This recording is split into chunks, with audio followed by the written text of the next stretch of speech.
వక్రతుండ మహాకాయ కోటి సూర్య సమప్రభా నిర్విఘ్నం కురు మే దేవా సర్వకార్యేషు సర్వదా. ఓం నమో నారాయణాయ. ఓం నమః శివాయ. శ్రీమాత్రే నమః. నేటి ధర్మ సందేహంలో స్త్రీలు పూజ చేయకూడని రోజులు ఏమైనా ఉన్నాయా అని చెప్పేసి అడుగుతున్నారు. సహజసిద్ధంగా స్త్రీలు పూజ చేయకూడని రోజులు రజస్వలాతత్వంతో ఉన్నప్పుడు పూజ చేయరు. ఇంట్లో కూడాను ఒక చోట ప్రత్యేకమైనటువంటి గదిలో ఆ రోజులు గడిపేటువంటి పరిస్థితి పూర్వకాలంలో ఎక్కువగా ఉండేది.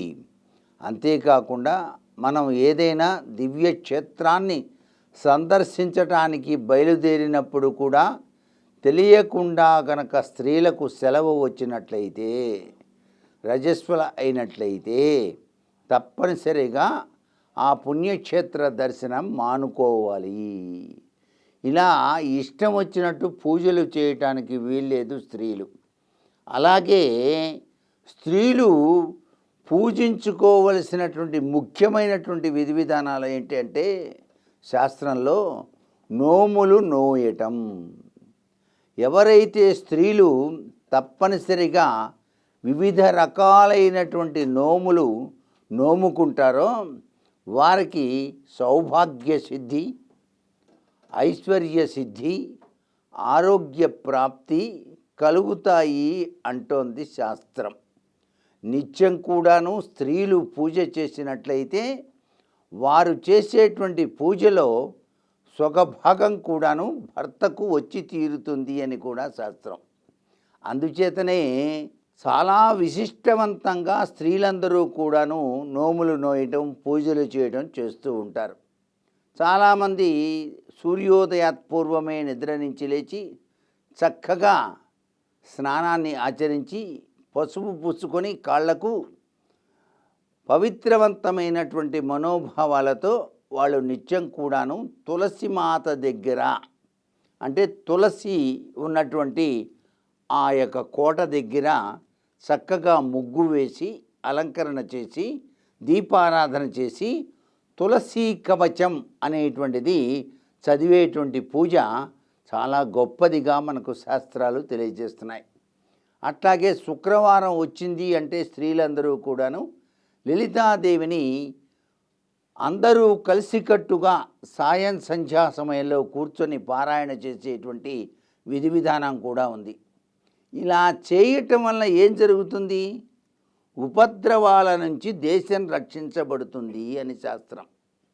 మనకి ప్రపంచ యుద్ధం రాబోతుంది అంటున్నారు చాలామంది.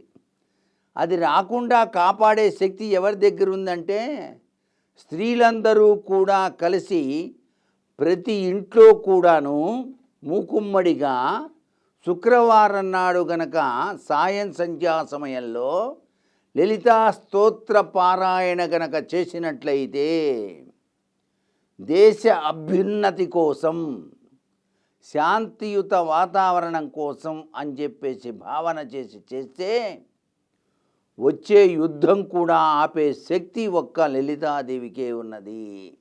ఆమె శక్తివంతురాలు, శక్తి సంపన్నలతో ఉన్నటువంటి చక్కని తల్లి కాబట్టి, ఆమె లేనిదే ఈ ప్రపంచం లేదు కాబట్టి శివుడు కూడా ఒక్క అడుగు కూడా ముందుకు వేయలేడు అని కూడా శాస్త్రం చెబుతోంది. కాబట్టి స్త్రీలు నిత్యం కూడా పూజ చేసుకోవచ్చు. కొన్ని నిషిద్ధ సమయాల్లో మాత్రం పూజ చేయకూడదు. మహిళలు అంట్లు, అలాగే రజస్వల దోషాలు ఇవన్నీ ఉన్నప్పుడు మాత్రం పూజ అనేటువంటిది నిషిద్ధంగా చెప్పారు. మిగతా రోజులన్నిట్లో కూడాను పవిత్రవంతమైనటువంటి పుణ్యదినాల్లో పూజలు ఆచరించుకోవచ్చు.